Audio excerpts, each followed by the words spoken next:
Today, we will be going over 6 different games that are about fighter jets. These being Metal Storm, Armed Air Forces, Alliance Air War, Fox 1 Special Missions Plus, and Carrier Landings HD. I'm going to go through each game's content, strengths, and weaknesses. The 5 main qualifiers for each game will be content, graphics, combat, community, and uniqueness. My goal is to keep this video below 15 minutes and focus mainly on our first game. Without further ado, let's begin with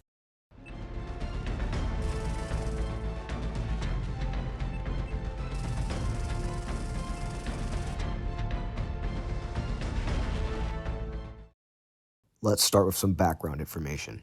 Metal Storm is not the first in its series. I can't find much about the previous games due to how long ago they were made, but they were mildly popular with campaigns and multiplayers.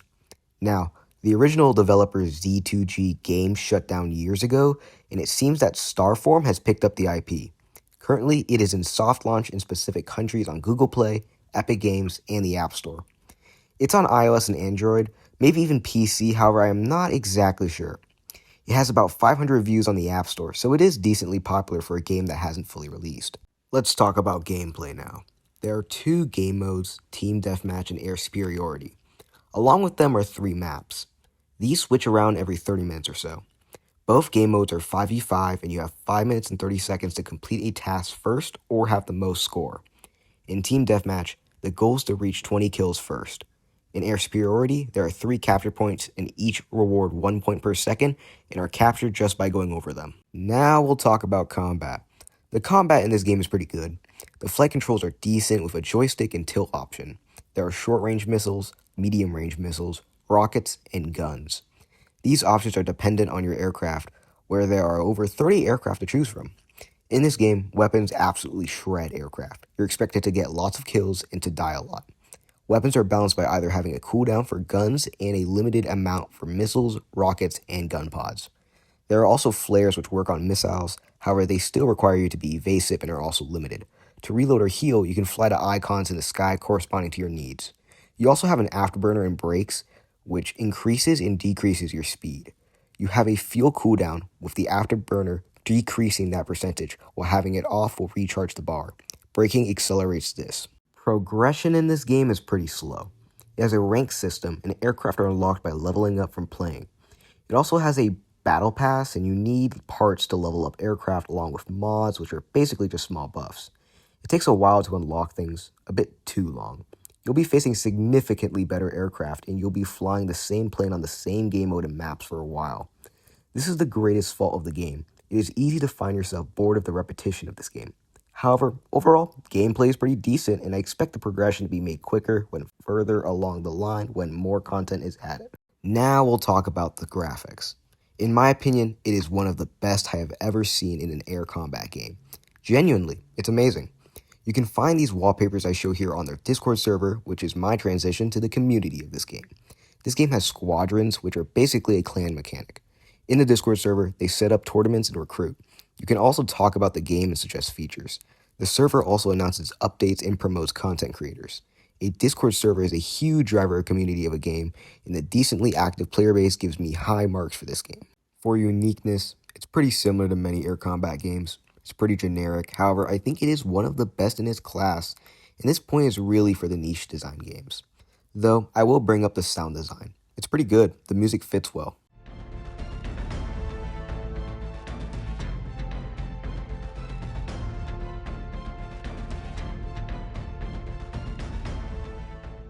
Here are my takeaways. Pros: good combat, good graphics, good community, constant updates. Cons: repetitive, slow progression, requires 3 gigabytes. My opinion? Worth it. It might not suit your style as it is right now, however, it is worth trying as the game's gameplay is pretty good and it's one of the best air combat games on the App Store. It has a ton of potential and I am following this game's development. Here's our next game, which is Armed Air Forces.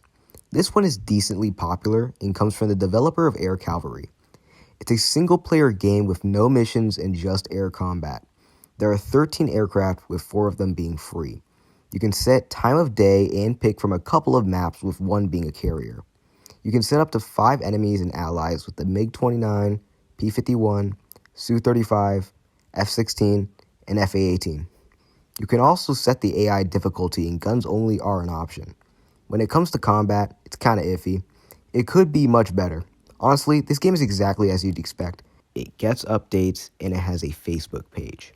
This is a good game to play around with if you just want to fly an offline air combat game with no objectives. The graphics for the aircraft are pretty good, and this game can likely run on most devices.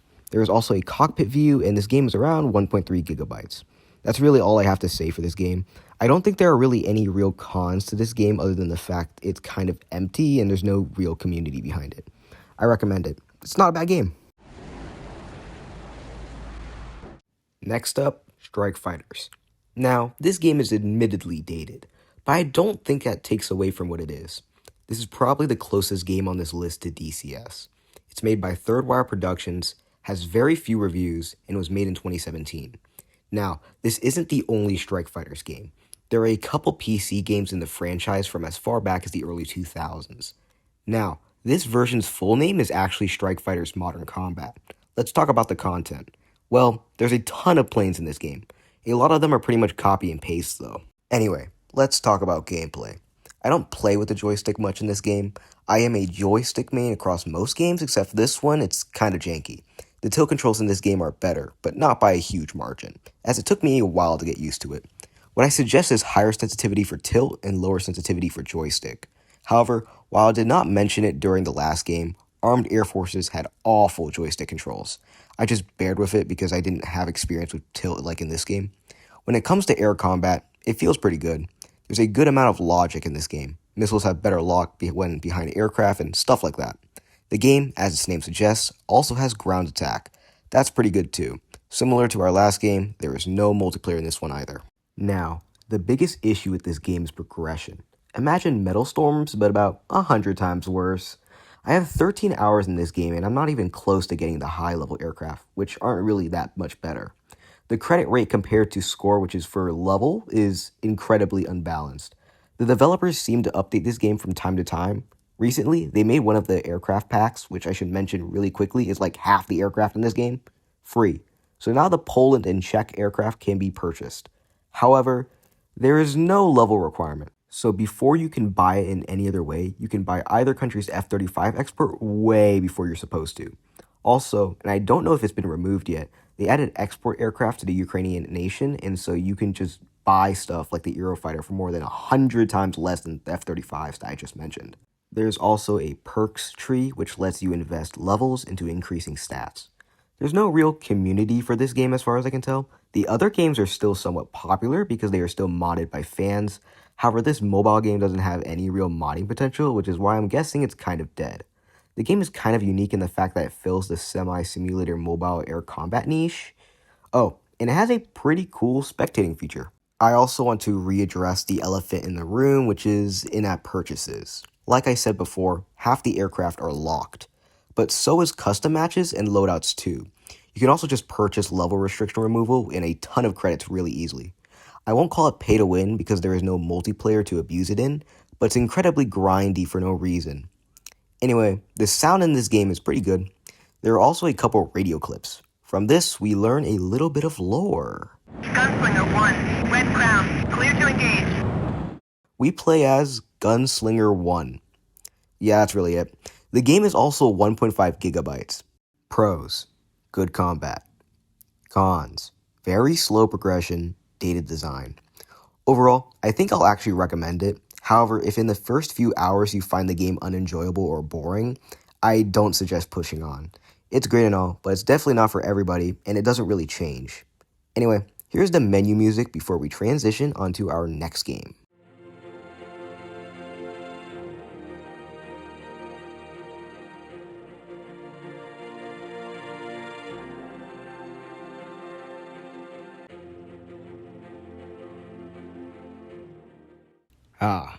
Alliance Air War. This game is from 2016 and it has had quite the ride. I just want to preface right now that currently it's not out on Google Play. However, an announcement was made a month ago on YouTube saying that it will be released there. Other than that though, there have been few updates.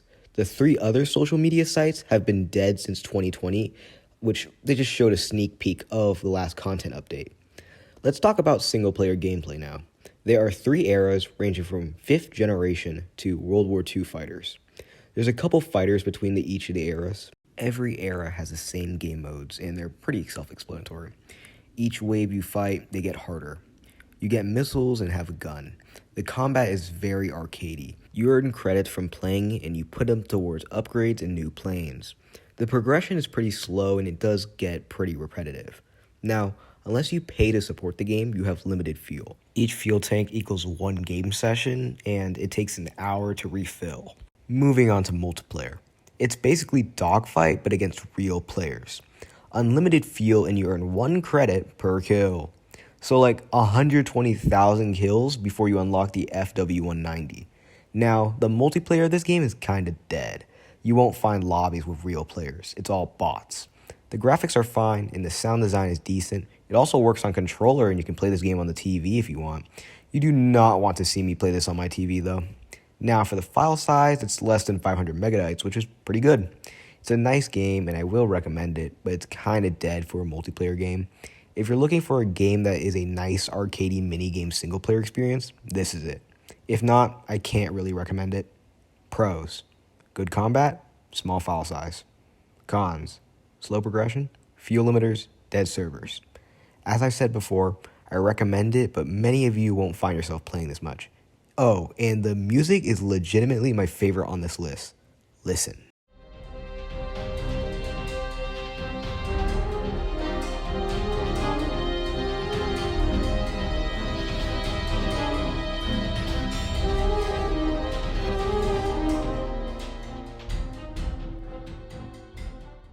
Now for the wild card on this list. This game is probably the game that is actually the oldest on this list. At least I hope so. It's Fox 1 Special Missions Plus. Now, this game is the most like Ace Combat in this list. Well, under the fact that it has campaigns which are just missions and are absolutely insane. Instead of formatting it under different categories, I've actually gone out of my way to beat all the campaigns in this game and achieve the highest rank. And here I'm going to show you me beating every final mission. And I might have more hours on this game than all of them on this entire list.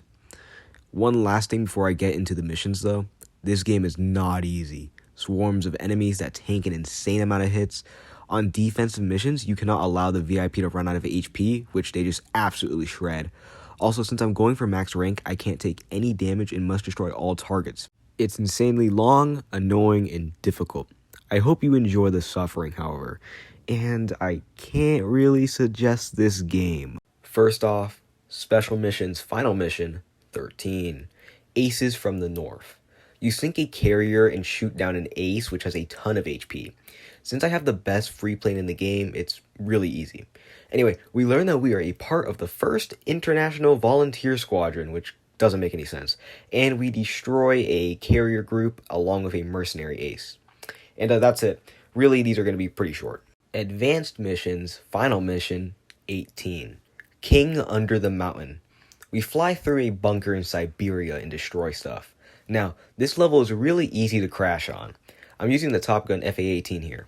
I also boosted the missiles here just so I wouldn't have to go on a more than 3 runs through the bunker because I am a terrible pilot. Anyway, you destroy a canyon bunker with a general in it, and that's really it. Burning Sands Final Mission 10. This is a lame mission. It's got a boss that's a 2-shot with boosted weapons. It ends saying that you finished the campaign and will rank among the best aces. The only reason to play this is for the decent 1.5 million payout, but I already have enough money for every jet. Moving on. So, this video is going to take a departure. Originally, I was going to go over all 8 missions. However, I've come to the realization that 1, you can't beat the 4th mission without taking any damage, and therefore will not get the max rank, nor do the missions have any new endings. Because of this, in the sake of the length of the video, I'm not even going to go over this game anymore. I spent way too many days trying to 100% the game, and it just doesn't deserve it. It's not healthy, and we're just going to move on to the next game. Carrier Landings HD. Not to be confused with Carrier Landings, a game made by, I'm not sure how to say this, Rotos, which is dead, but has definitely had a great legacy. Indeed, this game feels sort of like a successor. Now, this game isn't available on Android at the moment, so iOS is the only option. This game is kind of complicated, so I recommend reading the help section. That's also a lot, so just start by reading the controls portion, and once you got a decent feel for it, check out the landing section.